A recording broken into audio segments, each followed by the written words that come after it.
My name is Patty Daniel, and I've been practicing at this temple for more than 15 years now. And for many of these years, if not most, I've been puzzling over and thinking about my topic today, the power of equanimity. In both ancient and contemporary Buddhism, there are many scriptures and teachings that center around peace of mind and equanimity. They usually talk about how to achieve equanimity, how to cultivate it, which practices seem to produce it, and how deep insights and wise decisions can flow from it. But what is it really, and why do we want it? I've always resisted the idea of equanimity. Sometimes I feel like Buddhism is asking me to become an emotional zombie, to not react, to not feel, to always somehow rise above the nitty-gritty of everyday life. And even though I understand intellectually that this is a mischaracterization of the teachings, I still resist the notion that we can or should avoid emotional upheavals. Anyone who has ever fallen in love would probably agree that the emotional high was worth the heartbreak that may well have eventually followed. I love the emotional highs of life, in spite of the fact that I fully recognize that the emotional highs are pretty well even with the emotional lows. Even so, I welcome the highs. I find them energizing, exciting, and motivating. They push me to move, to explore, to experiment. So I chose this topic today for my talk in hopes of going a little deeper into my understanding of equanimity. I think the ancient Greek Stoic philosophers may well have been the first in the West to write about the idea of equanimity. And ironically, in the popular imagination today, the Stoics are often thought of as hard-hearted, overly controlled, grim, humorless, and unfeeling. One of the guiding principles of the early Stoic philosopher Zeno, we're talking like 4th century BCE, one of his guiding principles was known as apatheia, which refers to a state of mind in which one is not disturbed by the passions. The word apatheia is sometimes translated as indifference, since the modern English word apathy is derived from it, but scholars of Greek translate it as equanimity. The Stoics believe that the practice of virtue is enough to achieve human flourishing, that a life spent practicing certain virtues in everyday life, such as courage and living in accordance with nature, that these virtues will bring happiness. Along with the Aristotelian ethics, the Stoic tradition forms one of the major foundations for what is known as virtue ethics. It emphasizes that because virtue is sufficient for happiness, a wise person is one who is emotionally resilient, that virtue stems from tranquility of mind and freedom from excessive emotional states. Thus, in their view, apatheia, or equanimity, is our very foundation for happiness.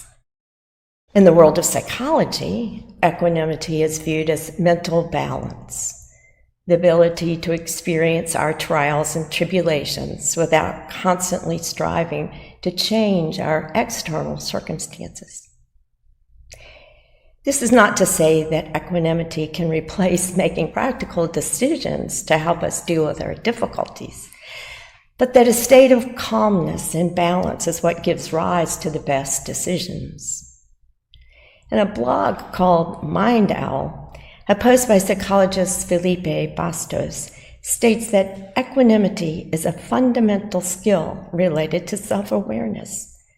However, Because of its association with calmness and reduced reactivity, it is sometimes confused with suppression of feelings, apathy, passivity, or a lack of expansiveness. Rather, he says, it's really about being free from judgments, prejudices, and disturbances, and about not fixating on our thoughts and feelings. In other words, when emotions arise, we recognize them without suppression or denial or distracting ourselves from them, but neither do we attach to them. Both over-suppression and over-identification with our feelings can be avoided through cultivating a more balanced state of equanimity. Mr. Bastos goes on to say that some people, like me, might worry that equanimity of mind may lead to reduced levels of energy and focus, as well as an unwillingness to engage with the world around you. But quite the opposite is true. Equanimity frees the mind to be more engaged with the world by developing a more peaceful mind and by practicing acceptance of the world as it is. When we stop resisting, we have more energy available for engaging in positive pursuits, and we can feel empowered and effective when responding to situations as they arise. In the world of meditation, the concept of equanimity is frequently referenced in relation to the mental stability and composure achieved by deep meditation. Sharon Salzberg, one of the co-founders of the Insight Meditation Society in Barre, Massachusetts, has said that equanimity is the mental state that results when a person has wisdom, perspective, and enough experience to fully know that no emotional upheaval lasts forever.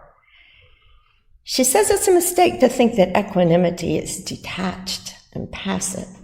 Rather, it is a realization that there are other options and possibilities, and that you're not stuck in a difficult situation.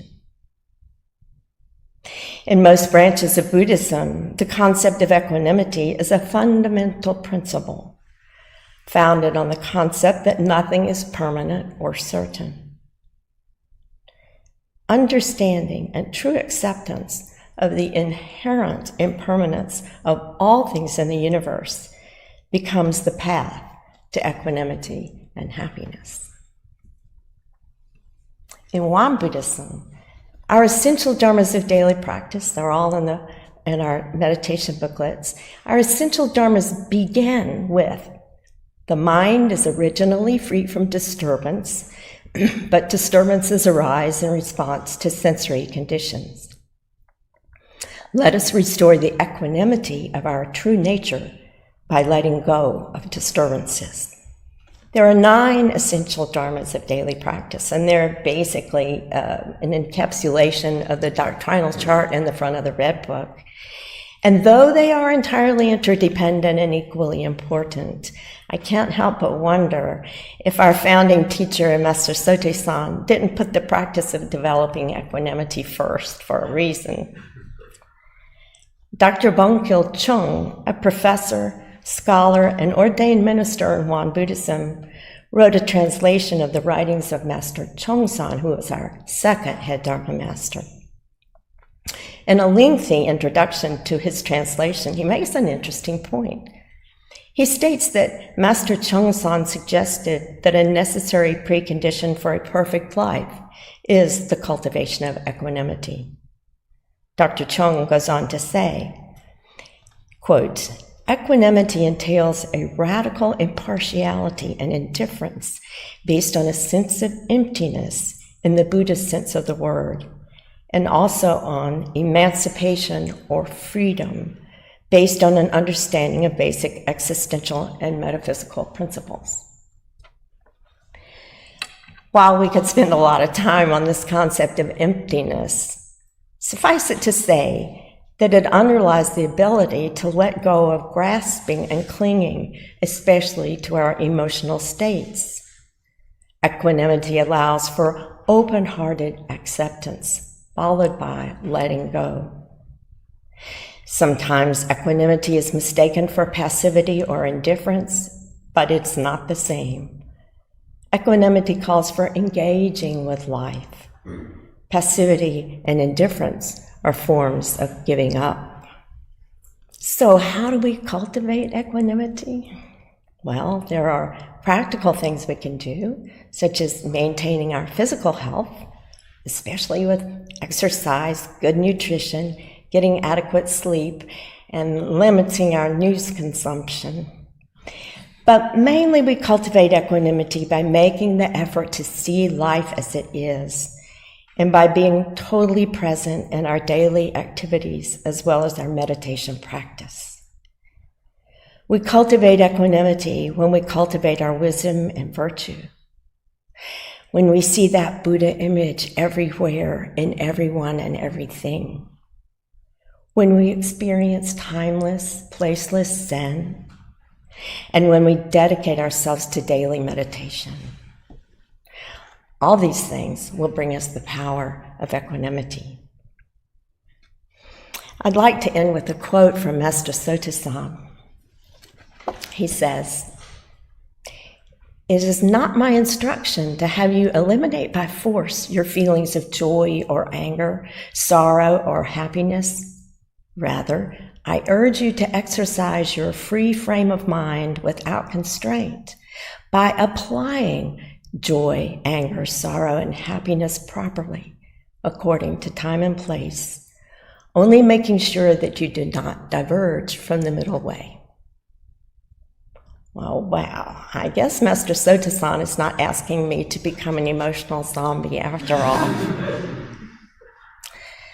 I love the writings of Master Sotasan, and yes, they bring me joy.